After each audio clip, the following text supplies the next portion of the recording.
it seems like the chase for 28 is slipping away slowly but surely. Another heartbreaking loss for Yankee fans last night. The Bombers now on the brink of elimination. Dodgers taking Game 3 of the World Series last night at the stadium with a 4-2 win. Yankees now hoping to avoid getting swept, while the Dodgers are looking to win their 8th World Series championship title.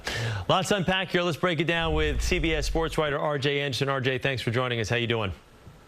I'm doing well. How about yourself? Not too bad. All right, let's talk about miracles for a quick second here. Can the Yankees actually come back from a 3-0 deficit? I know it's never happened in a World Series, but it has happened in the ALCS. I was there as a sportscaster 20 years ago in Boston with the Sox on the brink of elimination when the Yankees were able to basically give it away. Sox go on to win their first World Series title. I know that's over 20 years ago, but what are your thoughts? Any chance this Yankee team could do something like that?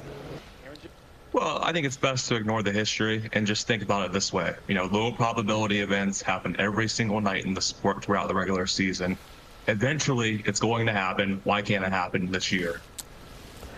So I guess step one would be, what do they have to do that they haven't been doing already? I know the obvious is obviously Aaron Judge, the rest of this lineup, they need to hit a little bit more consistently. And I guess maybe not hit more consistently. They need to just hit.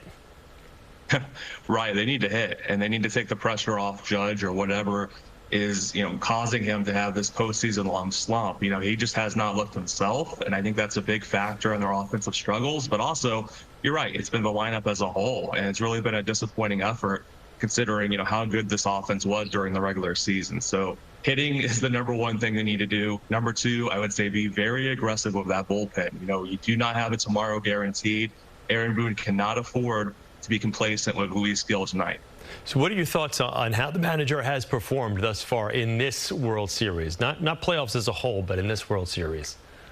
Yeah, I think he's made a few tactical mistakes. At the same time, it's up to the players to execute, and that's the difference in the series right now. Dave Roberts, he made a very bold tactical decision when he chose to walk Juan Soto. And if Aaron Judge had executed, we'd be talking about him and criticizing him. So I think ultimately, we can talk about managers and some of their perceived mistakes, but it's on the players to do their jobs. And the Yankees just haven't done that so far. You're surprised with, just from a playoff standpoint, of how Giancarlo Stanton has really stepped up. For all the flack that he's taken over the years, come playoff time, he really does kind of rally the troops. Whereas Aaron Judge, there just seems to be continued postseason disappointment with his plate appearances, striking out an awful lot. Yeah. I mean, at least you got to at least make contact. Not everything's going to drop in, but I mean, he's whiffing all over the place.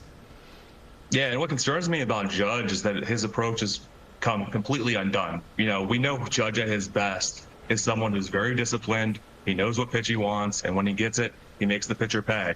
He hasn't done that this postseason. He's walked 3 times since the start of the ALCS. That's a very concerning statistic. But you're right, Stanton has been incredible. I think people kind of sleep on how great of a player he is because of the injuries and because of, some of his own aging-related woes. But he is a great player. He might be a Hall of Famer, and it's because of, runs like this and because, it's just probably the strongest player to ever play the game. So. Yeah. Making a great run, and it's nice that people are remembering how good he is. Yeah, big guy, just obviously not running the base paths as fast as we like. Yankee fans would like him to.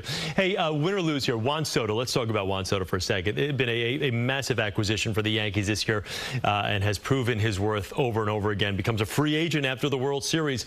What are your thoughts? You genuinely believe that he's going to re-up with the Yankees, or could you potentially see him maybe, I don't know, cross town with the Mets? What do you think? I mean, I know nobody really knows what he's thinking, but did he fall in love with the Bronx, or is he willing to go to the highest bidder?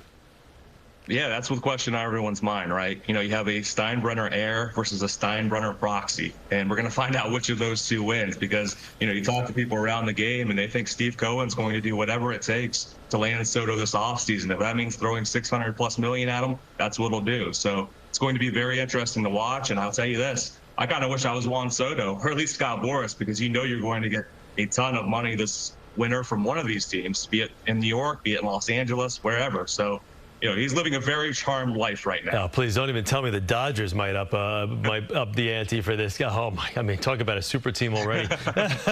Enough's enough. All right, RJ. Hey, thank you so much for taking a few moments for us this morning. Greatly appreciate it. Let's see what the Yankees can do tonight to make this at least interesting. Because you know what? If they do get swept tonight, Steve Cohen can at least go to Juan Soto and say, "Hey, at least we took the Dodgers to 6 games." You know what I mean? Team you were just on, you got swept in 4. But we'll see. That argument remains for a future conversation. RJ, thank you.